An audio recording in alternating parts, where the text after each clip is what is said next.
ঠিক তখনই তারা একটি শব্দ শুনতে পায়। এরপর লক্ষ্য করে দেখে প্লেনের ককপিটের উইন্ডশিল্ড ফাটল ধরেছে। এটা দেখে ক্যাপ্টেন লিউ বুঝে যায় তাদের উপর ভয়ঙ্কর বিপদ আসতে চলেছে। প্লেন কিন্তু তখনও চ্যাংডুর আকাশ সীমায় ছিল।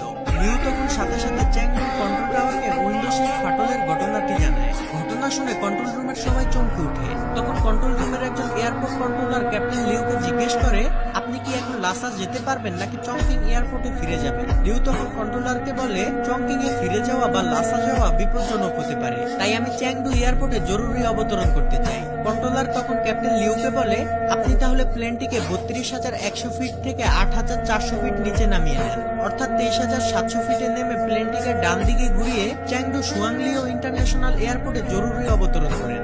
এটা শুনে ক্যাপ্টেন লিউ যখন অ্যাফার্মেটিভ উত্তর দিতেই যাবে, ঠিক তখনই বিকট শব্দ হয়ে ককপিটের উইন্ডোসে পুরো ভেঙে যায় আর প্রচন্ড বাতাসে জানালা দিয়ে কো-পাইলট বা সেকেন্ড পাইলট জু অর্ধেক বেরিয়ে যায়। অন্যদিকে লিউ তার সমস্ত শক্তি দিয়ে তাকে ভিতরের দিকে টেনে ধরে। প্লেন এবার প্রচন্ড পরিমাণে কাঁপতে থাকে। ফলে প্লেনের ভিতরে থাকা সকল যাত্রীরা বুঝে যায় নিশ্চয়ই খুব খারাপ কিছু ঘটেছে। ককপিটের দরজা যেহেতু বন্ধ ছিল, তাই কেবিন ক্রুরাও ঠিকমতো বুঝে উঠতে পারছিল না যে আসলে কি হচ্ছে, কারণ টার্বুলেন্সে কখনো এতটা কাঁপার কথা না। তারা যাত্রীদের সান্ত্বনা দেয় এবং শক্ত করে সিট বেল্ট লাগিয়ে রাখার জন্য অনুরোধ করে। থার্ড পাইলট লিয়াং এবং কেবিন ক্রুদের ম্যানেজার নান ককপিটে থাকা পাইলটদের সাথে যোগাযোগ করার চেষ্টা করে, তবে ককপিট থেকে কোনো রেসপন্স না আসলে তারা বুঝতে পারে নিশ্চয়ই ভয়ঙ্কর কিছু ঘটেছে। এদিকে ককপিটের ভিতরে লিউ এবার আস্তে আস্তে জুকে ছেড়ে দিয়ে তার আসনে বসে। এরপর পুরো প্লেনের কন্ট্রোল তার নিজের হাতে নিয়ে নেয়। প্রচন্ড বাতাসে প্লেনটি ডান দিকে ঢুলে পড়ে। এটা দেখে যাত্রীদের মনে পুরোপুরি আতঙ্ক ছড়িয়ে পড়ে আর তারা সিট বেল্ট শক্ত করে বেঁধে নেয়। এয়ার হোস্টেসরা তাদের নিজেদের জীবন বাজি রেখে সেখানে থাকা বাচ্চা এবং বয়স্কদের সাহায্য করতে থাকে। অন্যদিকে ক্যাপ্টেন লিউ তার সর্বোচ্চ চেষ্টা করে প্লেনকে কন্ট্রোল করার জন্য। লিউ হঠাৎ প্লেনটিকে বাম দিকে মোড় দিয়ে জুকে বাহির থেকে ককপিটের ভিতরে নিয়ে আসে। এর ফলে হঠাৎ ককপিটের দরজা খুলে যায় এবং প্রচন্ড বাতাস ভিতরে ঢুকতে থাকে।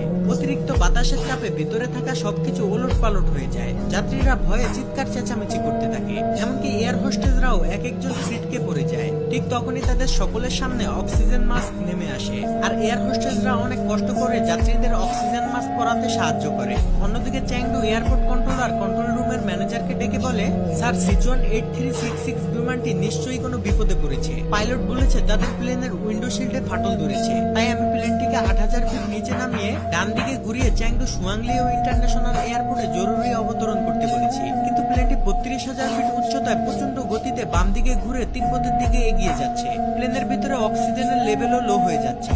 এতে তো প্লেন ক্র্যাশ করতে পারে। আমি ক্যাপ্টেনের সাথে যোগাযোগ করার চেষ্টা করছি, কিন্তু ক্যাপ্টেন কোনো রিপ্লাই দিচ্ছে না। প্লেনের সাথে রেডিও কানেকশন বিচ্ছিন্ন হয়ে গিয়েছে, শুধুমাত্র রাডারের সাথে কানেকশন আছে।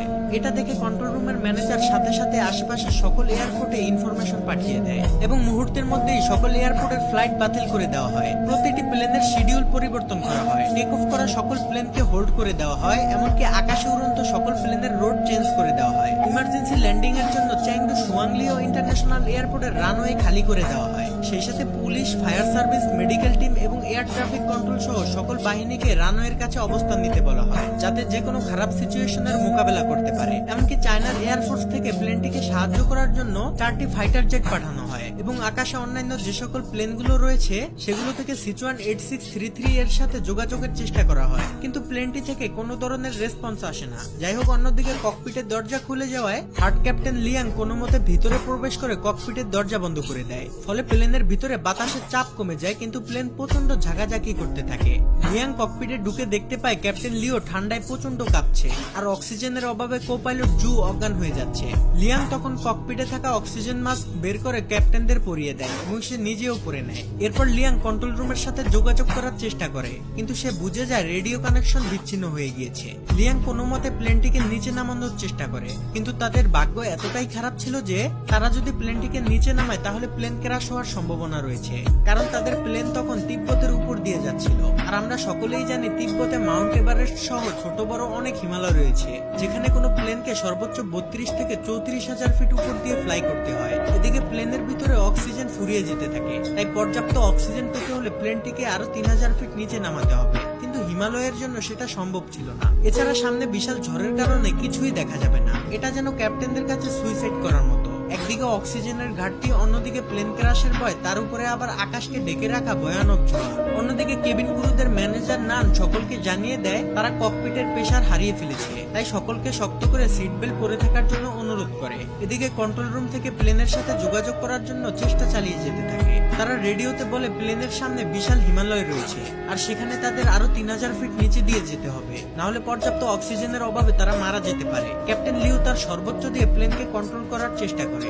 সে প্লেনকে যতটা সম্ভব নিচে দিয়ে চালানোর চেষ্টা করে, এমনকি ককপিটে প্রচন্ড বাতাস এবং বরফের টুকরার কারণে সামনে কি আছে সেটা দেখা অসম্ভব হয়ে পড়ে। অন্যদিকে সোশ্যাল মিডিয়ায় এই খবর ভাইরাল হলে প্লেনের ভিতরে থাকা যাত্রীদের আত্মীয় স্বজনরা এয়ারপোর্টে এসে কান্নাকাটি করতে থাকে। এদিকে প্লেনের মধ্যে থাকা যাত্রীরা তাদের ধৈর্য হারিয়ে ফেলেছে। তাদের মধ্যে একজন প্লেনের কি হয়েছে সেটা দেখার জন্য ককপিটের দিকে যেতে থাকে। এটা দেখে কেবিন ক্রুরা তাকে বাধা দিলে সে একজন এয়ার হোস্টেসকে খাবারের টলি দিয়ে আঘাত করে। তখনই সেখানে কেবিন ক্রুদের ম্যানেজার নান আসে আর বলে, আমরা সকলেই জানি তিব্বতে ছোট বড় কত হিমালয় রয়েছে আর এখানে প্লেন নিচে নামানো ঝুঁকিপূর্ণ, এতে প্লেন ক্র্যাশ করতে পারে। যাই হোক না কেন আপনাদের পাইলট এবং আমাদের উপর ভরসা রাখতে হবে। এই সকল সিচুয়েশনের জন্য আমাদের সর্বোচ্চ ট্রেনিং দেওয়া হয়েছে, তাই আপনারা যদি এভাবে বিশৃঙ্খল করেন তাহলে আপনারা নিজেদের মৃত্যু নিজেরাই ডেকে আনবেন। নানের কথা শুনে যাত্রীরা কিছুটা শান্ত হলেও তারা প্রচন্ড ভয় পেতে থাকে। এদিকে ককপিটের মধ্যে লিয়াং যতটা সম্ভব লিউকে গরম রাখার চেষ্টা করে আর লিউ জ্বরের মধ্যে দিয়ে সর্বোচ্চ চেষ্টা করে প্লেনটিকে সামনের দিকে এগিয়ে নিয়ে যেতে থাকে।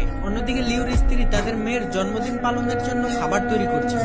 তখনই তাকে কেউ একজন ফোন করে লিউ বিপদের কথা জানায়। ফলে সে আতঙ্কিত না হয়ে তার মেয়েকে সান্ত্বনা দিতে থাকে, কারণ তার অগাধ বিশ্বাস তার স্বামী প্লেনটিকে সঠিকভাবে ল্যান্ড করাতে পারবে। এদিকে লিউ প্লেনের ভিতরে আস্তে আস্তে অজ্ঞান হয়ে যেতে থাকে।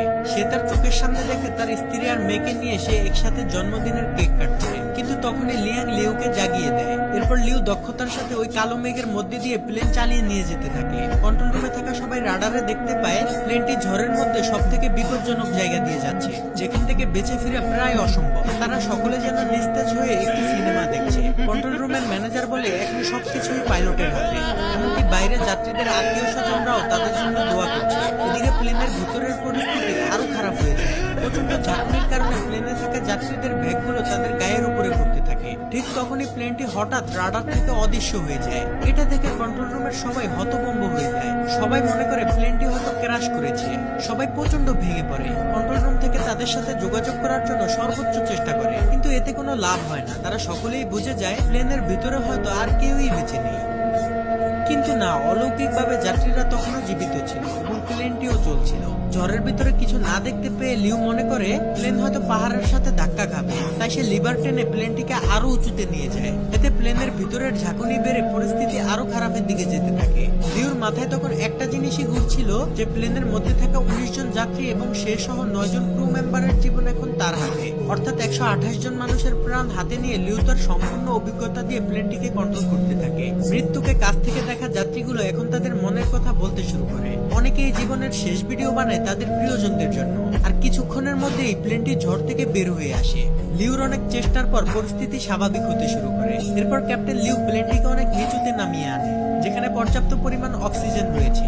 এরপর সকল পাইলটরা ভালোভাবে দেখার জন্য অক্সিজেন মাস্কটি খুলে ফেলে। ঠিক তখনই চ্যাংডু এয়ার কন্ট্রোল সেন্টারের রাডার প্লেনটিকে আবার ডিটেক্ট করে ফেলে। এটা দেখে কন্ট্রোল রুমে থাকা সবাই খুশি হয়ে যায়। তারা যেন বুক ফুলিয়ে শান্তির নিঃশ্বাস নেয়। এমনকি কন্ট্রোল রুমের সাথে প্লেনের রেডিও কানেকশনও ঠিক হয়ে যায়। এমন ভয়ঙ্কর অবস্থা থেকে ফিরে আসা কন্ট্রোল রুমের কেউই যেন কল্পনা করেনি। যাই হোক, রেডিও কানেকশন ঠিক হওয়াতে ক্যাপ্টেন লিউ আবারও কন্ট্রোল রুমের সাথে যোগাযোগ করতে সক্ষম হয়, কিন্তু উইন্ডো শিল্ড ভাঙা থাকার কারণে প্রচন্ড বাতাসে পাইলটদের কথা কন্ট্রোলাররা বুঝতে পারে না। কিন্তু কন্ট্রোল রুমের কথা যেহেতু তারা শুনছিল, তাই কন্ট্রোল রুম থেকে তাদেরকে ইমার্জেন্সি ল্যান্ডিং করতে বলে।